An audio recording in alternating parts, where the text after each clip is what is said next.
All right, so it's a few weeks later. You can tell it's fall here in southern Ontario.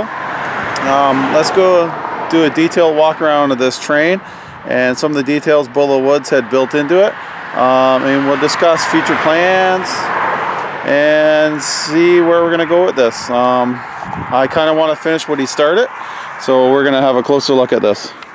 All right, a lot of you said that it needs bigger wheels on the back. Well, this is what Bull of the Woods had intended to put on the back.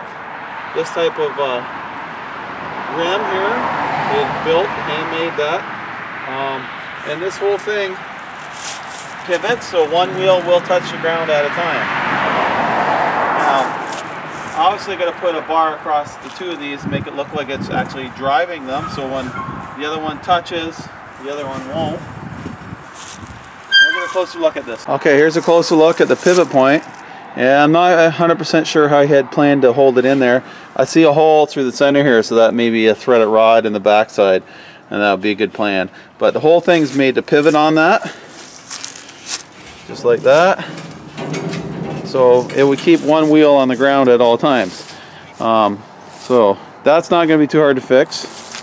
And obviously, you'd have a bar come from this wheel to that wheel in the same spot, and then one from the inside to up here, because you can't go on the outside, it doesn't line up. So, and it doesn't really line up from the inside either, so I don't know how I'm going to get around this. It's going to have to go on the outside, but you can see the inside. If I put it on the inside, the bar for the drive bar from the front piston, it's going to interfere with that center right there. It's going to hit as it goes around. So I'm not 100% sure how they made it work in the old days, but we're going to give it a go. That shouldn't be too hard. The steering now is a different story. It's got 4 calipers on the front, which should be adequate to stop this thing in case I want to drag race it. I'm going to hook the brakes up front and back. That's the easy part. The hard part's going to get the steer. Let's have a closer look at this. Oh, I'm already zoomed in. No. She's sweet looking. Alright, so here's the steering box off of that early Cherokee. I think it's an early 90s or late 80s. And you can see it's missing a nut here. It's missing a linkage. I could mount that to the 350 or use a 350 pump on it, but I'm thinking that maybe we should go with dual rack and pinion steering, or hydraulic might be easier. But how would I keep the alignment on hydraulic if I go hydraulic? I'm not sure. I think I'm going to roll this steering box out, and I'll show you what was the plan was this for this. Let's go underneath the train now. Okay, underneath the train, this is the rear axle, right front, or left front, sorry.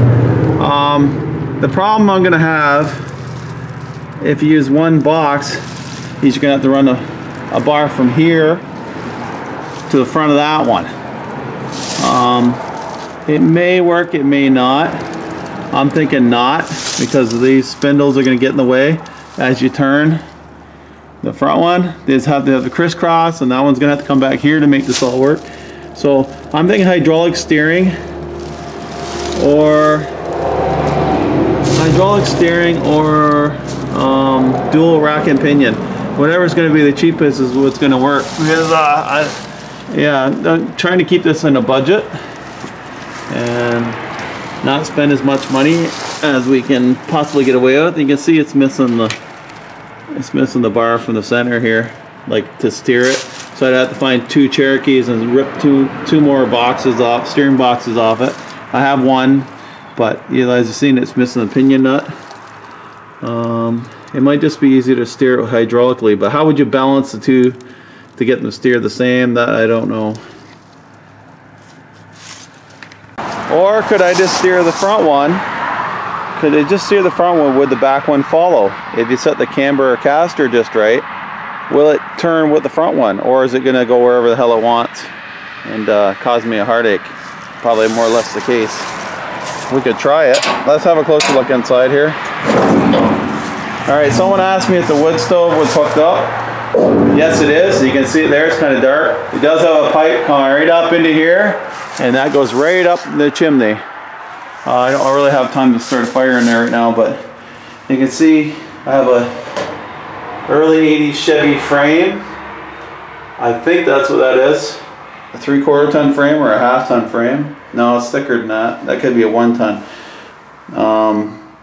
So that's what I got to work with. And there's mounting holes for steering box over there, I think. So it's either going to be dual rack and pinion or hydraulic, I think, at this point. Now that light there is off a 26 star or 27 star. Some kind of car, I'm not sure.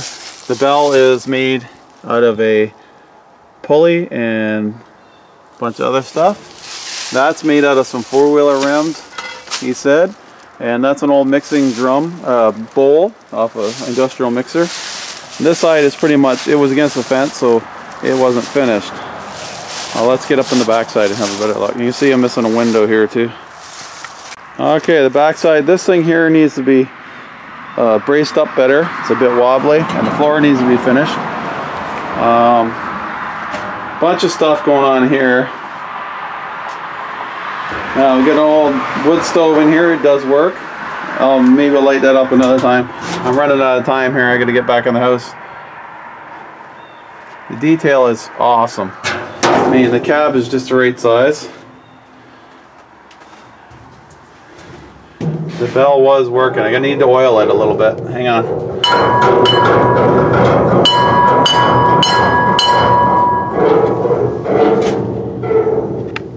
Alright, so the brakes aren't going to be an issue, as I can fix that. I can make it go with shifting linkage and shit like that. It's not going to be a problem. The problem I'm going to have is steering this, and how do I keep these wheels in line? Like if I go hydraulic cylinders, how do I keep the two in line? Like if you got not balanced right, it's going to be, you know, not fall on the front wheels. So, or will it matter that much? I don't know. Let me know what you guys think down below what I should do with this. Dual rack and pinion, go hydraulic, or 2 power steering boxes with chains in between so it turns them both equally. I want to put a ship's wheel in here instead of the car wheel he gave me. I have this axle stub right here that we used to use at work. I got the other one in the back of Tankenstein. My plan is to turn that upside down, hang it from the ceiling, and put a ship's steering wheel right in here. That way I can still get access to the firebox and not block it. The brakes I'm going to make maybe dual, so you can steer from this side of the train to this side, because you got a big blind spot in the middle. So, but it's all going to take time. I think the next video on this, we're going to do a startup of the engine. I had fired it over. It fires, but it's not pumping fuel, so we can't really get to hear it too much. So, all right, so that's pretty much what we're doing with this. It's going to take a while. Don't get too excited. It's probably not going to happen in this winter. You never know though. I get motivated to do stuff. I got to finish the Terrajet first. I keep saying that. I may even farm that thing out. I don't know. It needs to get the engine mounted in it so I can get rolling on it.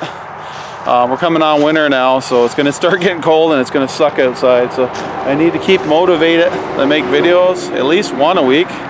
Keep you guys up to date so I don't get left behind by YouTube. But obviously we're going to have to switch gears here. Everything's getting put away for the winter. The Hellcatty's hiding over there. I need to move my T-bucket off the front lawn, and my trike, I got it covered up there, but that needs to go somewhere too. I don't have enough storage space, basically. And this shit here is all got to get cleaned up. This mess here, that tree's got to come down, that one's got to come down. Anyway, I get ahead of myself. One thing at a time. I thank you guys for supporting me. Thanks for the birthday wishes on Facebook the other day. I didn't get a chance to get back to everybody. And please comment, rate, and subscribe. You want to see some more of this craziness? Hit that little subscribe button down there, and hit the thumbs up, and hit that bell so you get notified. Alright guys, talk to you later. Tell me what you think.